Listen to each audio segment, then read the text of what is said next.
you very much. Hazel, that was very poignant, very striking, and very sad. I think your stories are stories we've all heard and we've all experienced, but as Craig was saying, we become immune to it, and that's why this project here tonight, this campaign, is so important.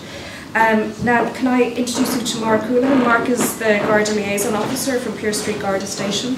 Mark will tell us more about the role of the Liaison Officer for the LGBT community and how they can be a valuable source of support, providing advice and assistance if required. Thanks, Mark.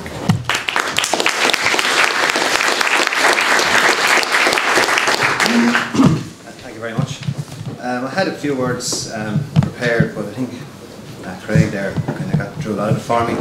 I suppose the main reason we are here is to encourage people, and first and foremost to make people aware that we actually do exist. As I said, as I've been introduced, my name is Mark Houlihan. I'm a community guard at Pearse Street Garda Station. I wear a number of hats, but one of those hats is I'm an LGBT liaison officer in Pearse Street Garda Station, of which at the moment there's 6. I have received an awful lot of training in relation to this role in the last 6 years.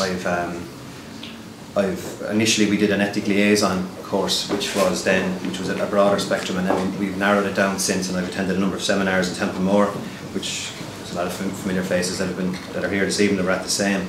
And recently then with the Assistant to Chief Force there was a further 2-day course, and for next year, as has been mentioned, that's going to be rolled out for even more guards as well.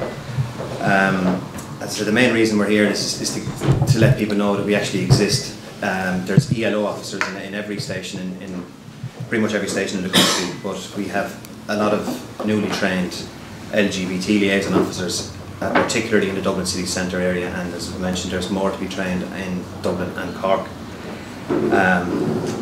We've made a number of strides in the recent couple of years. We still have a long way to go, but I suppose I'm asked an awful lot, particularly in work, what does an LGBT liaison officer do? And I suppose it is a fair question, but the answer I always give, and it might be a bit blasé or a bit flippant, but the answer is whatever the customer wants us to do. And what that means is, if someone comes to us with having been a victim of any sort of a crime, we will take it as far as we want them to, as they want it to go, whether that's through the whole rigmarole is the wrong word, but the whole process of going through the courts. Yeah. Or the other end of the spectrum, or something, just a small bit of advice or a word in someone's ear on how to deal with a particular situation.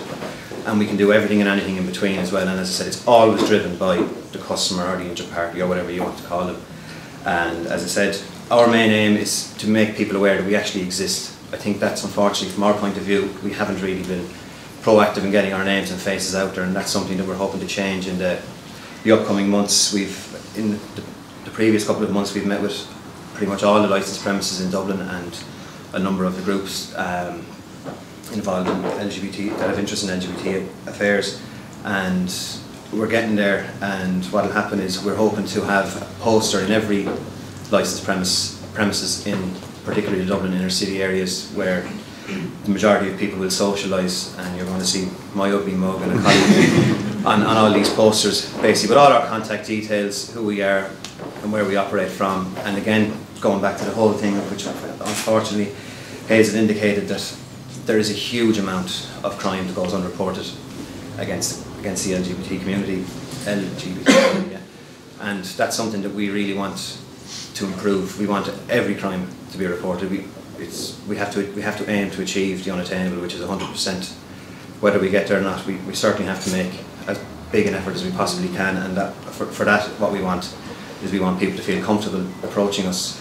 We will treat people with the utmost of confidence, respect and professionalism. And as I said before, whatever way people want to go with things, it's always driven by what they want. So we will take our lead from the inter-party.